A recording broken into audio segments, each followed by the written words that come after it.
Hi everyone, welcome back to my channel. I hope you've been doing well. Today's video is going to be about my experience with pre-love shopping in Singapore.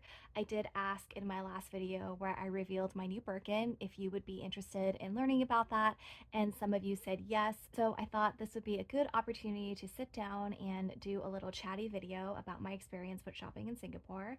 I also mentioned in my last video that I was going to get twillies for my new Birkin, and I actually just got back from the store and my sales associate was nice enough to add these on for me. And I really like these twillies. They're kind of pink with just a little bit of blue, and the blue, I really like how some of it is like down here and it's very subtle, but it does kind of pop a little bit with the bag. But I did want something that was kind of softer and I don't know, just something that would go with my wardrobe a little bit more, just because this is such a bright pop of color. And this just adds a little bit of protection as well, because I do wear watches and jewelry and I really didn't want the handles to get super scratched up, especially because Swift leather is a little bit more delicate and prone to scratches. And with the Birkin 25, the handles are very tight and very little, and so I just wanted something to protect the handles. And yeah, really happy with these. Here are the boxes, and I did ask for the boxes just so if I ever decided to switch out twillies, I would have some place to store them. So I just wanted to show you guys the little boxes right here. And yeah, let's bring her a little bit closer. So again, this one has lots of soft pinks and light blues, which I do really feel like goes with my wardrobe pretty well. And here is the back side. And yeah, just really like the way that this looks. So there you go. Okay, so just wanted to have this out as eye candy since this is going to be a little bit more of a chatty video. And yes, so pre-love shopping in Singapore. If you are going to Singapore, there are a few things you should know. And I will also link to my Japan shopping video if you guys are interested about pre-love shopping in Japan. I do think that they are both very different. With Japan, I felt like you can get a lot of really good deals on vintage items, vintage Chanel, vintage Fendi, vintage Gucci, LV, and they definitely did have a good selection of Hermes in Japan as well. However, in Singapore, I will say Singapore had a ton of Hermes, like a ton. Like there are stores in Singapore, and I'll get to those stores later, that pretty much specialize only in Hermes. And I don't know like what kind of sorcery is going on here or what kind of relationships they have with personal shoppers or what, but there were actually a lot of stores and a lot of selections where the items were completely brand new, had never been used before. And it's so weird to me. Like, I don't even know how that happens, but the sales associates at the stores will tell you whether an item is totally brand new or it's been pre-loved. And this Birkin was definitely pre-loved. She had been used a few times, is what the sales associate told me. So they will definitely tell you that for sure.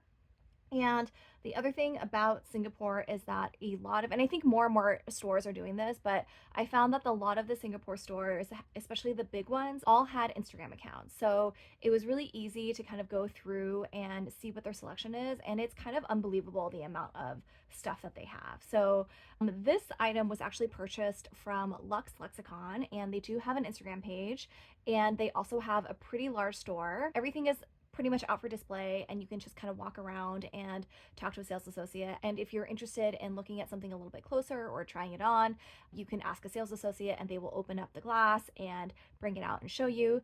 They do ask you to wear gloves, so just keep that in mind. And I experienced that in Japan as well. A lot of the stores will ask you to wear gloves, so they give you little plastic gloves. You can just try it on and take a much closer look at the bag. And yeah, I think, you know, I talked to a variety of different salespeople. Some of them you just connect more with than others. And Lux Lexicon, they do have a lot of Hermes. They also had other brands as well. I definitely saw some Chanel, some Celine, some LV. So their store is pretty big and they do have a good amount of inventory, and they're constantly getting more and more inventory in. I personally have not shopped with these resellers through Instagram or through WhatsApp, so you can do that if you want. They have all their WhatsApp information on their Instagram page, and you can reach out to them and ask them more questions, and you can do it that way. I personally did not feel comfortable doing that, not because I don't trust these resellers, but it was just because I knew I'd have to pay for shipping, and then also just like really worried about shipping something this expensive to the United States, you know, having to possibly pay customs on it. delivery problems. There's just like so much I felt like could go wrong that I didn't want to risk it. So the fact that I had the Singapore trip coming up to visit my friend, I thought this was a good opportunity for me to go there and see and touch these bags in person. And again, with something this expensive, I just didn't want to go off of photos. Like I really wanted to try it on, take a look at it, and just see for myself, really. So, if you can do that, I would highly recommend going that route. I know Singapore is super far away and not everyone can go there. So, if you would much prefer to shop online, more power to you. But for me personally, I just did not feel comfortable doing that. Moving on to the types of stores. So, the stores, again, this one was purchased at Lux Lexicon and I had a really great experience with them. All these stores that I went to are all around the Orchard area, which is kind of like the big shopping district, and there are tons of shopping malls. They're all sort of by the Orchard or Somerset metro stops. So if you take the subway there, you can easily find on Google Maps directions on how to get to any of these stores. The other store that I went to, and they specialize a lot in Chanel, is Love Lots Luxury, and they also have a Instagram account, and they are located close to the Somerset Metro station. I thought their prices were definitely reasonable, and they had a lot of inventory. They had a very beautiful showroom. BJ Luxury, and I will try to find some photos because BJ Luxury was the shop that I actually thought I was going to make the purchase at. I was there for a little bit over a week, and I think early on my trip, I went to BJ Luxury, and they had two Kelly bags that I was just drooling over. And I was mulling about it throughout my entire week there, and pretty much like I really thought that I was going to go with BJ Luxury and buy one of their Kelly bags. They had a Kelly 28 in Cellier that was beautiful, and they also had a Kelly 25 that I was really thinking about as well. And their showroom is a little bit smaller, but I also just really connected with one of their sales associates. She was so sweet and just took all the time in the world, was incredibly patient with me. I was probably in the store for like 30 minutes just looking, trying on the Kelly 28 versus the Kelly 25, taking multiple photos. Yeah, I just had such a great experience with her. She was so lovely, so kind.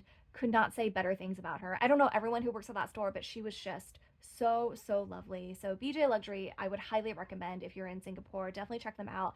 And I think they do have a online store as well, so you can actually go online and look at what they have. They do have an Instagram account, but she's told me that their online store, I think, had a more up-to-date inventory than their Instagram account did. First Luxury is also another one that I went to. They have a location in Singapore, and I do think they have a location in Indonesia, somewhere else as well. And I really liked their selection. They had a lot of really beautiful Hermes bags, but they also had some clothing, some ready to wear. They had just a little bit of everything. So that was also a really good store to check out. Lux Maison is another store, and I think they only do Hermes, or 95% is just Hermes. And a lot of their stuff is pretty much brand new. So they do have a section where it's all brand new bags that have never been used before, and then gently used or pre-loved bags. So they'll tell you which one's which if you go there and you take a look.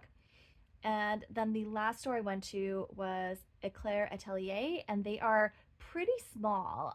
They're inside a mall, and they just didn't have as much inventory as the rest. And I think that when I went there, they said that they only pretty much do new bags, and they only had maybe three out of the 50 bags that I saw there that were considered to be pre-owned. So definitely keep that in mind. Obviously, the ones that are boutique fresh and brand new are going to be more expensive than the pre-owned items, so keep that in mind. But for some people, that really might matter to you. You really want something that is boutique fresh, so you will just need to pay a markup for that. And then the other thing is, all these stores that I went to are consignment services. So what that means is that, let's say I have an Hermes bag that I want to get rid of. I'll go to one of these stores where they have a very trusted reputation. They will inspect the bag, authenticate it, take the photos, put it in their showrooms, put it online, and then, mark it up to sell to someone else like me. And so then what happens is a person like me goes into the store, I find a bag I really like, I buy this bag, I pay the store, and then the store will pay out to the customer whatever price that they agreed upon, which will be a little bit less than what I paid, just so that the store can make a bit of a profit. So that's generally how consignment works. Lux Lexicon, what I really like about their Instagram page is that they list all the prices on Instagram, and this is obviously in Singapore dollars. So then you would just use a currency app to figure out whatever that cost in your currency. In my case, it's USD. And so this bag, like I said before, was listed as 20,500 Singapore dollars. And then and again, I don't know because I haven't actually consigned with them, but then let's say, for example, maybe Lux Lexicon takes a couple thousand, and so then after their cut, they'll give the rest to the original seller of this bag. So what I was saying earlier is that Lux Lexicon definitely lists all their prices up front. I asked them if they ever do sales. If it hasn't sold within 2 to 3 months, then they might go back to the original seller and be like, hey, your bag isn't selling. We think that maybe we should lower the price a little bit. And then after the original seller consents to lowering the price a little bit, that's when Lux Lexicon will go back and lower the price. There are some stores I've noticed that don't really list the prices. Like if you look on Instagram, they'll do like two and then they'll have like an X comma XXX so that you know that it's in the 20,000 range, but you don't know if it's going to be like 29,000 versus 25,000. And I'm not saying that that's shady, but I think with those situations is that those sellers are probably a little bit more amenable to price negotiation of some kind. So, they might take a couple hundred off for you if you ask, or if something hasn't sold, they will do that. And they probably do that out of their own pocket versus going back to the original seller first to negotiate with them. So I think it just really depends. So with Lux Lexicon, there was no price negotiation. And again, with some stores, and I think First Luxury might be one of those places where the prices are a little bit more in a gray area, I guess, and they might be a little bit more willing to work with you. I think it really depends on the store and how they operate. There are some stores that I walked into that have no online presence and they're a little bit more independent, a little bit more mom and pop. And I think those stores would be definitely more willing to negotiate. Like I went to a store in a mall that had a lot of pre-loved items, and my friend was able to get a Chanel jumbo at a ridiculous price. Like it was like, I think it ended up being 5,000 USD for a Chanel jumbo, which it was a double flap. I don't even know what the current retail price for a Chanel double flap jumbo from the store is. I think it's in the 10,000 range or something crazy like that. So she was able to get it at a ridiculous deal, and she was also talking to the owner and she was able to get a little bit of a discount on it as well. So your mileage may vary. This is just my experience, and again, doesn't hurt to ask, but there are definitely some stores that are very firm in price and there are some stores that are a little bit more open to negotiation. The other thing I wanted to talk about is just general authenticity. Singapore has crazy strict laws. They are very, very strict about everything. And so all these businesses are registered with, Singapore. They do in-house authentication and they can be really, really trusted. So I personally felt very comfortable shopping in Singapore. I really didn't doubt the authenticity of any of the items that I was looking at, but definitely do your due diligence. Do they have a Instagram presence? Like, do they have a web store? Like, do they have good reviews? That kind of thing. Definitely do whatever research you can online if that's going to ease your mind. But I personally had a really good experience. I found that pretty much all the sales associates that I talked to, and the personalities are different. Some are definitely a little bit more warm, a little bit more effusive than others are. But everyone I talked to was incredibly professional and very, very knowledgeable about the brand and the bags and the items. So, I think that was the other benefit of being able to shop in person was I got a feel for the sales associates. I just felt very comfortable talking to them. And I don't know, there's just something about that in-person experience that really put me at ease in a way where it's just nerve-wracking to buy something from a seller on Instagram and just wire them, like something like $15,000. Like it's a lot of money. It's very nerve-wracking. So for me, it was really helpful to go in person. Oh, the other thing I wanted to talk about really quickly is credit cards. So I obviously used a credit card that doesn't charge me any extra foreign conversion fees. They will charge you an extra 3% if you pay by credit card because that's what the credit card fees charge them, and they will pass that along to the consumer. So keep that in mind. I could have done a bank transfer and saved the 3% with my friend, but I just felt like it would have been way too complicated for me to have to wire her money and then the banks would charge a fee, and then she would wire the money to the store. Like, it just got to be too much. And I'm also really into the credit card points game, and so even though it was unfortunate to have to pay that extra 3%, I just felt like with the points I was getting for this big purchase, it was worth it in this case, and just a lot easier, to be honest. So the other thing I guess you could do is you could just take out the money in cash, which would be a lot. And Singapore is very safe, don't get me wrong. I definitely would feel way less comfortable walking around the US with that much cash than I would in Singapore. But for me, again, the 3%, while not great, was it was beneficial for me just because it was way more easier, and then also I knew I would be able to use the credit card points for something else later.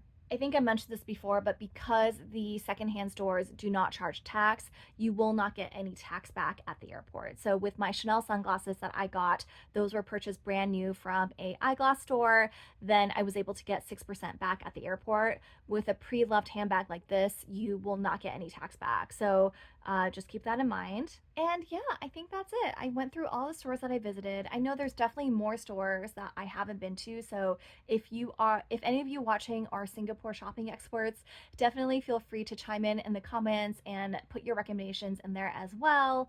I was only there for a little over a week, and I was there visiting a friend, and she was the one who to tell me about a lot of these stores. So that was super helpful. The other thing about Singapore, and I think I touched on this on my last video too, is that for retail shopping, so I'm talking brand new from the boutique, it generally does not make sense for you to buy something there, especially if it's an item that you can get in the United States, because, and I don't know if this has to do with like import taxes or whatever it is, but their luxury goods are priced so much higher than they are in the United States. So for us who are based in the US, shopping in Europe, for example, is such a great deal because you can get up to 20% back in taxes, and already the retail prices in Europe are a little bit more favorable than they are in the United States. In Asia, that is generally not the case. So I went to the Hermes retail stores in Singapore, and for example, I was looking at a wallet and I did the conversion and I looked up the US price, and it was so much more expensive. Even getting 6% back in tax was not going to be worth it for me. So, it's just one of those things where if it's something, obviously if it's something that you really, really, really wanted and it's impossible to find in the US for whatever reason and you had the money, then of course, just go ahead and buy it in Singapore. But for me personally, and also for those of us who are, a little bit more budget conscious, I just felt like I just couldn't justify spending another $500 on something that, would cost way less in the United States, even if it was hard to come by. So, everyone's shopping habits are just a little bit different. For me, I just like couldn't do it. But the inventory at Hermes in Singapore, and I went to pretty much all their stores. I think they have 3 stores in Singapore. I could be wrong, but I think they have 3. And I went to all 3 of them at various times, and the sales associates there were all very nice. And they just had so much more inventory than I noticed in the United States. They had belts, they had her bags, they had, just the stuff that I find is increasingly difficult to find in the United States. So again, the 6% tax pack you will get at the airport, but the retail prices are a little bit higher, and that's not just at Hermes, that's at Chanel, Gucci.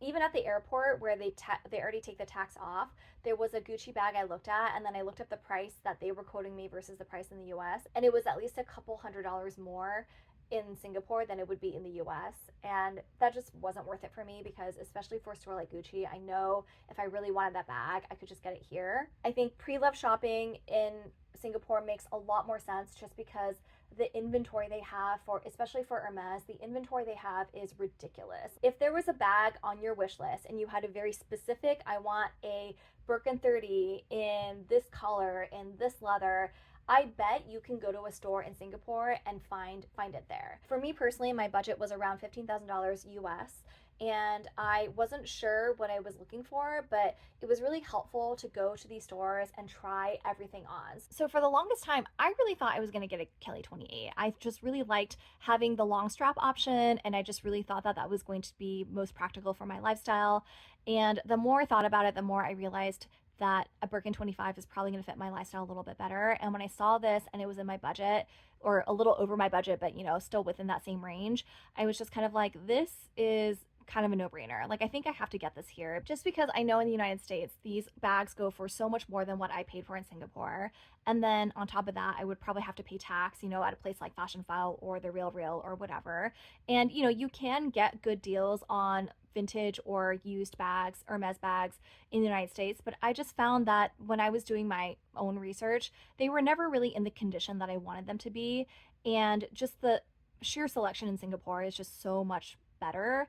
And while I do shop at the Hermes store in the United States for smaller things, I just know for me personally and the way that my current budget and shopping habits are now, getting offered a quota bag would be very difficult, especially getting offered a quota bag in, the exact size and color that I wanted. So going pre-loved for me was definitely a no-brainer in the situation. Maybe someday, maybe in like 5-10 years, when my shopping habits change or my budget increases, like I'll be able to go that route. But for now, this is the way that was most accessible for me personally. And yeah, really, really happy, have zero regrets. I just feel so excited to have this bag. I love her so much, and it's such a night and day from my previous experience where I bought a bag earlier this year where I just had instant regret. And I think what helped for me personally was the fact that like I was in Singapore for a week. I was able to really do my research, really go around to all the stores, shop around, look around, and just take my time with it. Whereas when I was in Monaco, I was only in Monaco for a day, and I had to make that decision like pretty immediately. And so I think what happened was that I panic bought that Chanel bag. I remember even waking up the next morning with a sinking pit in my stomach, feeling that I had made a huge mistake. But they don't do returns, and so I was just not able to take the bag back. With this experience, because I was in one place for a week and I really could just take my time and think about it and sleep on it, and I probably drove my friend crazy, just like talking about like, what about this bag? What about this bag? But I really like this one. So she's an amazing friend for putting up with me. I just have zero regrets, even though I had to go $1,000 over my budget. Like I have zero regrets about purchasing this bag, and it just makes my heart sing, and I'm just so excited to have her in my collection. And I think there's just something so special about your first Birkin or your first Kelly or your first whatever bag that yeah, it's just something very, very meaningful to me, and it's something that I will really, really treasure. So, yeah, that was pretty much my experience with shopping at the various stores in Singapore. Please let me know if you have any questions or comments, and I would love to hear from people who either live in Singapore or know Singapore a lot better than I do, because I'm certainly not an expert by any means. So if you have your own experiences or stores or recommendations, definitely put them in the comments below for other people to learn from. That would be very, very helpful. And if you found this video helpful, please give it a thumbs up, and if you would subscribe to my channel, I would really, really appreciate it. Other than that, I hope you guys all have a wonderful day, and I will see you next time. Take care. Bye.